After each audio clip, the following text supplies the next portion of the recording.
Okay, we're heading into the school year with the lowest teacher vacancy rate in years. What do you think is responsible for that change? Oh, I'm so excited. Our educators, our entire workforce is staying with us. The retention rate is much higher than it's been in past years. I know that one of the reasons is the compensation.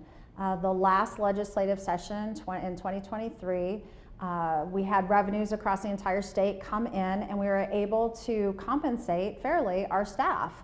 And so they're staying with us. We also have people that have moved in from other locations that want to be here with the Clark County School District moving forward. So really excited, because it's important to have highly effective educators in every single one of our classrooms. Yeah, how do you think this will improve both teachers and students' experiences this year? When the students see and have a teacher that is showing up every single day, the kids are going to show up every single day. When we have a long-term sub in those situations, you know, there's somebody that's there for 2 weeks and someone else comes in for another 2 weeks. There's the child, it affects the child. They don't see the stability in the classroom.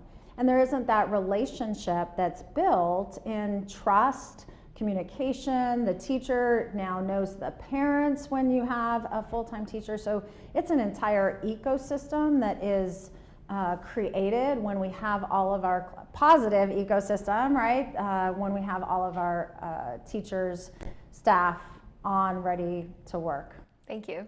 Okay, so heading into your first full year as the superintendent, what is the biggest challenge you think the district is facing, and what are your plans to address it?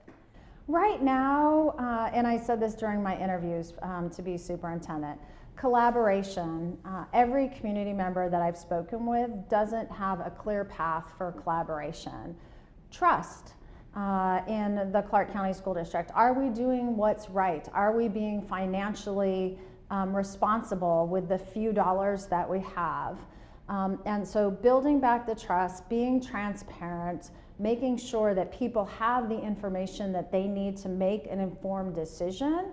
Everyone needs to know we're not looking in the rearview mirror. We are full steam ahead, moving forward in a positive direction. Hold us accountable. I do not mind accountability. I do not shy away from accountability. So hold us accountable when there is something tangible, wrong that's going on. And then, you know, we can agree to disagree at the end of the day. If there is a conversation that's had, you know, that discourse needs to happen instead of people just around the edges saying things that may or may not be true. Like, let's have a conversation about how to move forward.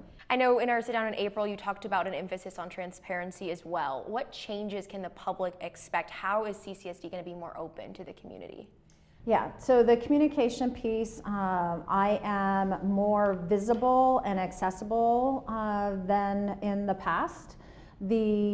Also to media, making sure that we have all of you access to information, accurate access to information. And then our alumni, their voice is huge in this picture. There are so many times I go out and about in our community that we have alumni that are university professors across this nation. We have alumni that are Olympics, you know, they've won gold medals. Graduates from Green Valley High School, Connor Fields, he's an Olympian. Like, we need to celebrate our alumni, and people know that Clark County School District is amazing. We are world class. Do we need to do better in some areas? Absolutely. But there are components of who we are and what we do that we need to lift up and continue down that positive path. Thank you so much. So when it comes to student safety, what would you say is your biggest area of focus? People. We need to make sure that everybody is very conscious of safety, whether it's our traffic safety, safety within the classrooms, walking to and from school.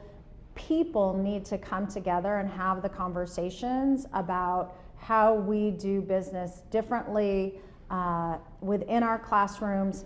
I guess I want to lean in on traffic safety. Right? When you say safety, there's many different levels that we can talk about. Working with the municipalities, Clark County as well, we're going to have on August 30th an event that is sponsored by the Clark County School District and Clark County itself to have a conversation about the roads around our schools. We have 374 schools. We need to make sure that we communicate clearly what the needs are, how we can do business differently, and then move forward. And you know, jumping off that, your reaction to the Crossing Guard pilot program at 3 high schools, including Arborview. Yes, we're very excited yesterday that the city made a determination to bring back an item to fund crossing guards at every single middle school as well as several high schools. Thank you so much. When it comes to state performance and education, Nevada has been ranked towards the bottom nationally for years. I mean, you saw this firsthand in your previous role as Superintendent of Public Instruction of Nevada. What is responsible, do you think, for those low scores?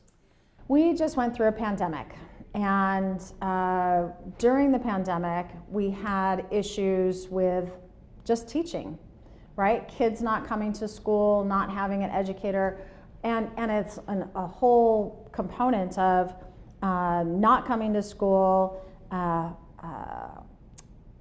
our students not having access, food insecurity, homelessness, the whole pandemic piece, right? Again, that's in the rearview mirror now.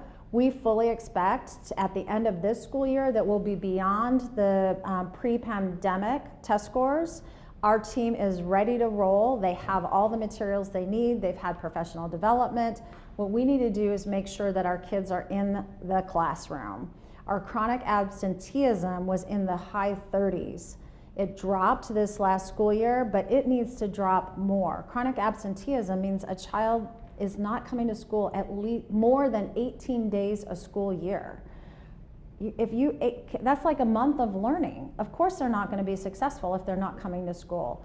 So speaking with our parents, speaking with our students, how do we make sure that you are engaged and you come to school every day, because every single day matters and every single child needs to be in school so they can learn. So what are your plans to improve those scores specifically in CCSD? Yeah, first and foremost, making sure our children are in school. Having fully staffed, we were all hands on deck in making sure that people were staffed. We work with the Nevada Department of Education to make sure that fingerprinting, all of those pieces, those are the behind the scenes pieces to make sure that we have the human capital within our entire system, that our children are in classrooms, that our parents and families and guardians are working with us to have successful schooling. We know both North Las Vegas and Henderson are actively pushing for more charter schools in their cities, looking for educational options outside of CCSD. What is your reaction to that?